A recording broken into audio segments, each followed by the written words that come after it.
Welcome to Sana's kitchen. இன்னைக்கு நம்ம பார்க்க போகிற ரெசிபி சிக்கன் பிரியாணி.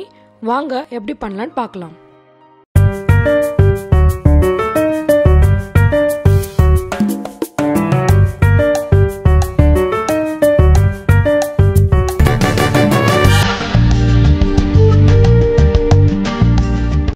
குக்கர் வச்சு ஒரு 5லேருந்து 6 டேபிள் ஸ்பூன் நான் எண்ணெய் ஊற்றிக்க போகிறேன்.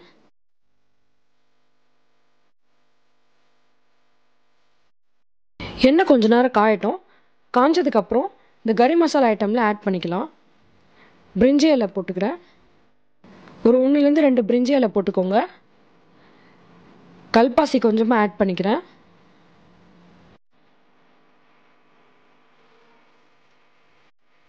ஒரு 2-3 பீஸ் பட்டை ஆட் பண்ணிக்கோங்க. ஒரு 4-5 கிராம்பு, கூடவே கொஞ்சமாக சோம்பு ஆட் பண்ணிக்கிறேன். இது சூடான எண்ணெயில் கொஞ்சமாக பொரியட்டும்.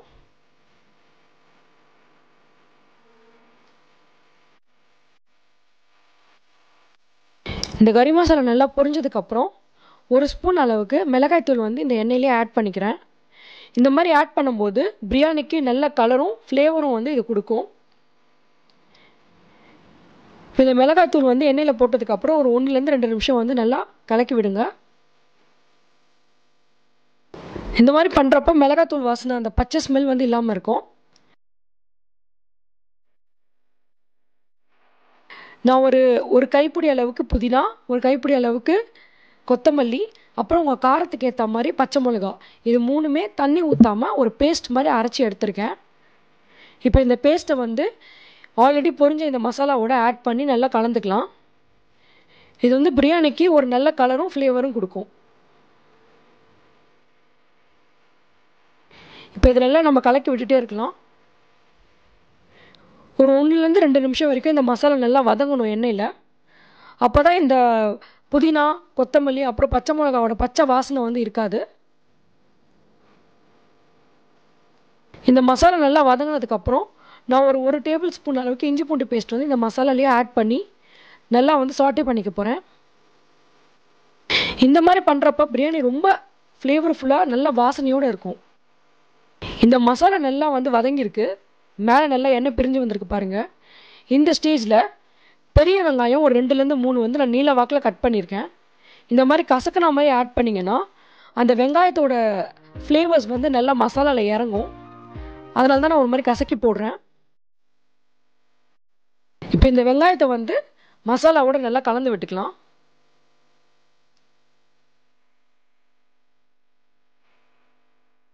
இந்த ஸ்டேஜில் கொஞ்சமாக உப்பு ஆட் பண்ணிக்கோங்க.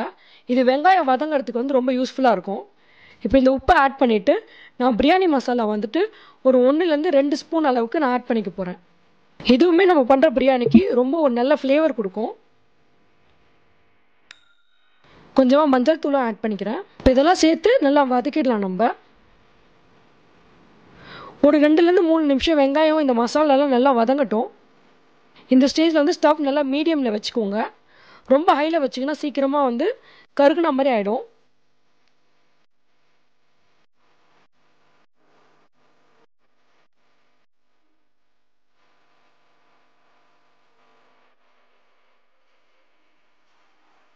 A few minutes later. பார்த்தீங்கன்னா நல்லா எண்ணெய்லாம் பிரிஞ்சு வெங்காயம் நல்லா வதங்கியிருக்கு. ஒரு 2லேருந்து 3 பெரிய தக்காளி நான் கட் பண்ணி ஆட் பண்ண போகிறேன். எப்போவுமே பிரியாணி பண்ணுறப்ப வெங்காயமும் தக்காளியும் ஈக்குவலான அளவில் போட்டிங்கன்னா செம்ம டேஸ்ட்டாக இருக்கும். இப்போ தக்காளி போட்டு இந்த மசாலாவோட நல்லா நம்ம கலந்து விட்டுடலாம்.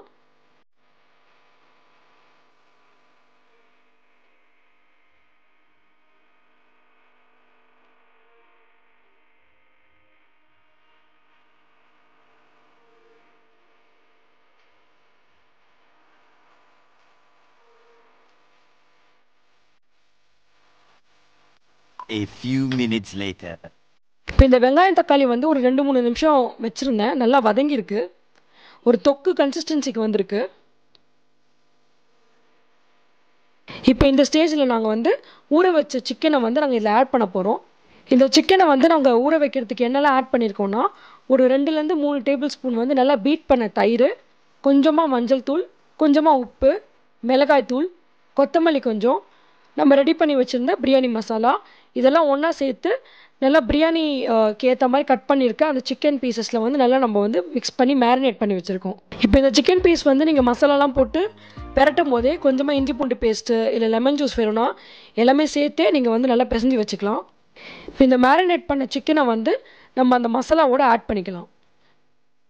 இந்த மாதிரி நம்ம ஊற வச்சு பண்ணுறப்ப சிக்கன் குள்ளேயுமே வந்துட்டு நல்லா அந்த மசாலா ஃப்ளேவரோட பிரியாணி ரொம்ப டேஸ்ட்டாகவும் சூப்பராகவும் இருக்கும்.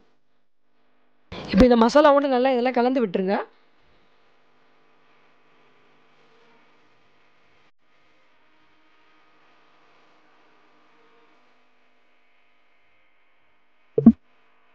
ஒரு நிமிஷத்துக்கு இது நல்லா கலந்து விட்டுட்டு நம்ம ஊற வச்ச பாஸ்மதி ரைஸை இதில் ஆட் பண்ணிடலாம்.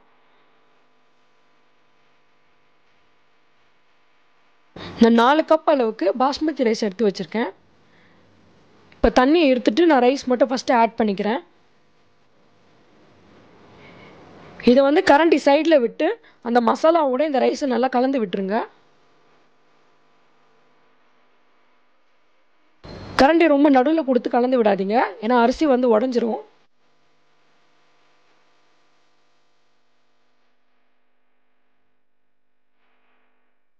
இப்போ இது நல்லா கலந்தாச்சு. கலந்து ஒரு 1 மினிட் வச்சதுக்கப்புறம் நம்ம 4 கிளாஸ் வாட்டர் வந்து ஆட் பண்ணிக்கலாம்.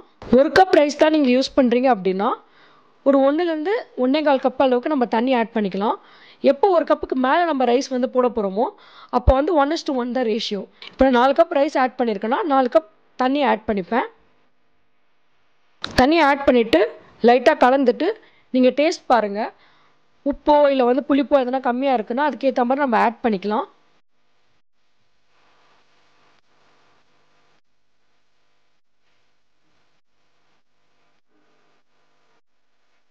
உங்களுக்கு கொஞ்சம் புளிப்பு தேவைப்பட்டுன்னா இப்போ நான் பண்ணுற மாதிரி கொஞ்சமாக லெமன் ஜூஸை வந்து நீங்கள் வந்து ஸ்குவீஸ் பண்ணி விட்டுக்கலாம். இப்போ கொஞ்சமாக நறுக்கின புதினாவும் கொத்தமல்லியும் நான் மேலே ஆட் பண்ணிக்கிறேன். இது லைட்டாக ஒரு தடவை கலந்து விட்டுடலாம்.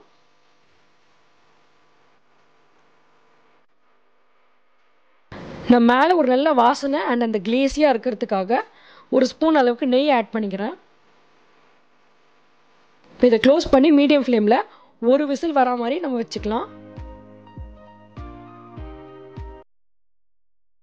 A few minutes later. இப்போ இது ஒரு விசில் வந்துருச்சு. நான் ஆஃப் பண்ணிவிட்டு இப்போ ஓப்பன் பண்ணியிருக்கேன். பாருங்கள், செம்ம கிளேஸியாக ஜூஸியாக இருக்குது இந்த பிரியாணி. சிக்கனும் நல்லா வெந்திருக்கு. கரண்டியை வந்து நம்ம சைட்காக விட்டு கொஞ்சமாக கலந்து விட்டுக்கலாம். ரைஸ் எதுவும் குழையாமல் நல்லா பொலன்னு வந்திருக்கு. இப்போ இது நம்ம லைட்டாக கலந்துட்டு பிளேட்டில் சர்வ் பண்ணிடலாம். டேஸ்டியான சிக்கன் பிரியாணி இப்போ ரெடி ஆயிடுச்சு. இந்த ரெசிபி பிடிச்சிருந்துச்சுன்னா லைக் பண்ணுங்கள், ஃப்ரெண்ட்ஸ் அண்ட் ஃபேமிலியோட ஷேர் பண்ணுங்கள், என்னோட சேனலை சப்ஸ்கிரைப் பண்ணுங்கள். தேங்க்யூ.